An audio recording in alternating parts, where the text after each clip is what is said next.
ಕೊಡ್ತಾ ಇದೆ.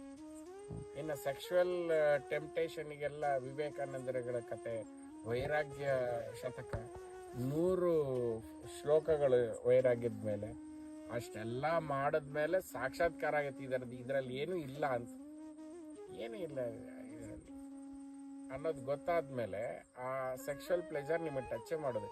ಆಮೇಲೆ ತುಂಬ ಚೆನ್ನಾಗಿ ವಿಷಯ ಏನಂತಂದರೆ, ನಿಮ್ಮ ವ್ಯಕ್ತಿತ್ವವನ್ನು ನೀವೇ ನಿರ್ಮಾಣ ಮಾಡ್ತಾ ಹೋಗ್ಬೇಕು. ಇವಾಗ ಏನಾಗಿದೆ, ನಮ್ಮ ವ್ಯಕ್ತಿತ್ವ ಏನಾಗಿದೆ, ಸ್ವಲ್ಪ ರಮಣರಿಂದ, ಸ್ವಲ್ಪ ಸದ್ಗುರುವಿಂದ, ಸ್ವಲ್ಪ ಶ್ರೀ ಸ್ವಲ್ಪ ಅವರಿಂದ ಇವರಿಂದ ಎರವಲ್ ಪಡಿತಾ ಇದ್ದೀವಿ. ನಮ್ಮನ್ನು ನಾವು ಗುರುತಿಸ್ಕೊಳ್ತಾ ಇಲ್ಲ. ಗುರುತಿಸ್ಕೊಂಡು ನನ್ನ ವ್ಯಕ್ತಿತ್ವ ಎಷ್ಟು ಚೆನ್ನಾಗಿ ನಾನು ಮಾಡ್ಕೋಬೋದು, ನಾನು ಹೇಗಿರ್ಬೇಕು, ಈಗ ನಾನೊಬ್ಬ ಗುರು ಆಗಿ ನಾನು ಹೇಗಿರಬೇಕು, ಅಥವಾ ನಾನು ಕಾಂಪ್ರಮೈಸ್ ಮಾಡ್ಕೊಂಡು ಇರಬೇಕು, ಅಥವಾ ಗುರುಗಳಾಗಿರೋದಕ್ಕೆ ಓಷೋ ಥರ ಗೌನ್ ಹಾಕ್ಕೊಂಡು, ಅಥವಾ ಸದ್ಗುರು ಥರ ಪೇಟ ಕುತ್ಕೊಂಡು ಬುಲೆಟಲ್ಲಿ ಓಡಿಸ್ಕೊಂಡು, ನಿನ್ನ ತನವನ್ನು ನೀನು ಗುರುತಿಸ್ಕೊಂಡು ನೀನು ಇರೋ